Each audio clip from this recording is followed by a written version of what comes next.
जब वो ना करें तो। और वो यंगस्टर साथ सीखते हैं फील्ड पे, जब आप क्रीज शेयर कर रहे हैं, आप पार्टनर बन रहे हैं तो सीख रहे हैं। मगर एक चीज और, जब हम शान की बात करते हैं कि शान को तो इवेंचुअली अब हम फ्लोट करवा ही रहे हैं ना, शान को हमने कह दिया नहीं जी ओपन स्लॉट खाली नहीं है, आप खेलेंगे, फ्लोट करेंगे, मिडिल ऑर्डर में खेलेंगे। मगर क्या शान को सेटल करने के लिए रिजवान को क्यों हम अनसेटल कर रहे हैं? रिजवान के अगर मैं रन्स देखती हूँ, रिजवान के रन्स चौथे नंबर पे ज्यादा हैं। रिजवान ने फ्री फ्लो में चौथे नंबर पे ज्यादा अच्छी बैटिंग की है, कल भी बहुत अच्छा खेले, कल भी फिनिश किया, मगर फिर भी हम रिजवान को वो चैलेंज कर रहे हैं। अब जब शान को फ्लोट कर ही रहे हैं तो चौथे के बजाय शान को पांचवे पे भी खिला सकते हैं आप। अब what do you think about? मैं इसको इस तरह देखता हूँ कि सिचुएशन के हिसाब से आप ऊपर नीचे कर सकते हैं, राइट और लेफ्ट कॉम्बिनेशन के साथ आप जा सकते हो।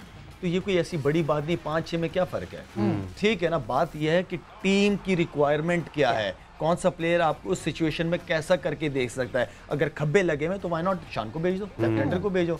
अगर कोई ऑफ स्पिनर वगैरह लगे हुए या जो ऐसे बॉलर फास्ट बॉलर लगे हुए जिससे रिजवान अच्छा हिट मारता है तो व्हाई नॉट रिजवान को। तो ये चेंज कर सकते हैं आप, फ्लेक्सिबल होना चाहिए आपको। तो ये कोई इतना बड़ा इशू नहीं है अगर ना बनाना चाहें तो। एक फखर जमान पे एक शॉट देखते हैं, क्योंकि हम बैटर्स की बात कर रहे हैं तो देखते हैं फखर जमान की परफॉर्मेंस ओडीआई और टी20 में किस तरह वेरी करती है, फिर उस पर सवाल लेते हैं लाला जी। डिप्लोमेटिक जवाब अपना। तो अगर दिल की बात कर लें, आपने 15 टी20 अगर आप देखो तो नंबर 3 पे आप खेलें, 15 टी20 में सिर्फ आपकी एक 50 है। दूसरी तरफ अगर लास्ट 20 वनडे जो आपने खेले ओपनर, उनमें आपकी 5 सेंचुरी हैं। तो आप नहीं समझते कि आपका जो नेचुरल पोटेंशियल है वो एज अ ओपनर बैटर है। अगर आपको भी अगर वनडे की तरह टी20 में भी ओपन कराया जाए तो आप बेहतर रिजल्ट दे सकते हैं। पहले तो आप रिकॉर्ड थोड़ा सा मेरे ख्याल में अगर सही कर लें, किसी ने आपको गलत भेज दिया हुआ, मेरे ख्याल में 2 से 3 50 है। लेकिन देखें, अगर आप सही कह रहे हैं कि मैंने पूरी क्रिकेट एज अ ओपनर खेली है, लेकिन जिस तरीके से अगर आप टीम की सिचुएशन को देखें, डिप्लोमेटिक जवाब में मेरे ख्याल में मैं कभी डिप्लोमेटिक बात करता नहीं हूँ। अगर आप समझते हैं तो अलग बात है, लेकिन अगर आप टीम की सिचुएशन देखें, आप क्या समझते हैं कि बाबर या रिजवान स्पिनर को ज़्यादा मतलब हिट कर सकते हैं बड़े, या मैं कर सकता हूँ? मेरे ख्याल में तो मैं कर सकता हूँ। तो अगर टीम कम्बिनेशन आप देखें तो टीम कम्बिनेशन में आपको एक लेफ्ट हैंडर बीच में चाहिए होता है, बल्कि 2 चाहिए होते हैं। तो मेरे ख्याल में जो अभी टीम कम्बिनेशन है उसके लिहाज से तो मतलब ओपनर अगर आप किसी और को भी डाल दे तो मेरे ख्याल में किसी और की बनती नहीं है जिस तरीके से रिजवान और बाबर परफॉर्म कर रहे हैं। वैसे पहली बात तो हमारे जर्नलिस्ट जो सवाल करते हैं ना, वो प्लेयर को इतना अग्रेसिव कर देते हैं। अब जो इन्होंने कुछ स्टेटमेंट दिए, उन्होंने अपने आप को कंपेयर करना शुरू कर दिया बाबर और रिजवान से, विच वाज नॉट नीडेड। लेकिन लाला क्या कहते हैं इस लॉजिक में कि देखिए, आप टी20 की अगर बात कर रहे हैं तो टी20 में हम तो यहाँ पे बैठ के मैंने भी कहा है कि फखर अगर बनता है तो ओपनर ही बनता है, क्योंकि हमें एक ऊपर से ऐसा बैट्समैन चाहिए। लेकिन अगर कुछ अरसे से हम देखें बाबर और रिजवान को टी20 में, तो उन्होंने तो मेरा मतलब है कि वो सारा संभालते ही वही हैं। और अगर बाबर नहीं करता तो रिजवान करता, रिजवान नहीं करता तो बाबर करता है। रिकॉर्ड तोड़ दिया, मतलब इस वक्त अगर वर्ल्ड हाईएस्ट ओपनिंग पार्टनरशिप देखूं तो इस वक्त बाबर और रिजवान टॉप पे बैठे हुए हैं। 56 इनिंग्स उन्होंने खेली हैं, मिलके दोनों ने 2708 रन्स बनाए हैं और हाईएस्ट दोनों का रहा है 203 नॉट आउट। और क्या चाहिए इससे ज्यादा मुझे लगता है कि और जैसे फखर ने कहा कि नीचे नंबर पे अगर खेलता है तो ये इतना तगड़ा है कि फास्ट बॉलर स्पिनर्स को आराम से छक्के दे सकता है। और बीच में आपको खब्बा चाहिए होता है। बिल्कुल, तो मेरे ख्याल में मैं तो समझता हूँ। और रिलायबिलिटी आपको दिख रही है, 50.14 के एवरेज से खेल रहे हैं तो रिलायबिलिटी भी है। बिल्कुल ठीक है, उन्होंने प्रूव किया ना रिजवान और आपके लिए क्या नाम है इसका बाबर, ये दोनों प्रूव करके दे रहे हैं, हर मैच में तो रन करके दे रहे हैं बेचारे, और क्या कर रहे हैं। लेकिन लाला, we being also cricket fans, हम क्योंकि ये देखते हैं कि न्यूजीलैंड की टीम जो है वो फुल स्ट्रेंथ टीम नहीं है। बहुत सारे उनके ए कैटेगरी प्लेयर्स इसमें नहीं है, और हम ये मैचेस बहुत क्लोज जाके जीत रहे हैं। जैसे कल भी जैसे शान जिस स्टेज पे आया था, हमें लग रहा था ये मैच फंस सकता है, मतलब क्योंकि हम इतना अपनी चेजिंग में एक तो हम डरते हैं और दूसरा हम अपने प्लेयर्स से ये घबराहट होती है कि शायद ये फंस जाएगा मैच। तो डू यू थिंक अगर ये जब वर्ल्ड कप में आप जा रहे होंगे, जब आप न्यूजीलैंड की ए टीम से खेल रहे होंगे या बाकी टीमों पे खेल रहे होंगे, तो अभी हमें कुछ काम करने की ज़रूरत है in terms of batting, in terms of bowling? देखिए, आप 11 प्लेयर उनके भी थे, 11 हमारे भी थे। तो बात यह है कि ठीक है, उनके वो 3-4 प्लेयर जो मेन प्लेयर हैं वो नहीं थे।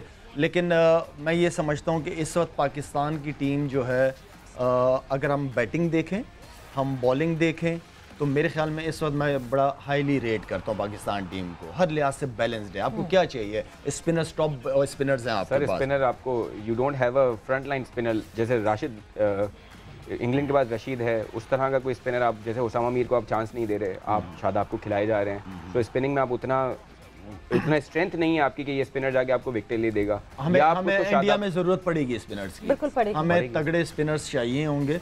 और मैं जिस तरह कह रहा था कि क्या पता वर्ल्ड कप सेम टीम ना हो, 2-3 चेंजेस इसके अंदर और हो सकती हैं।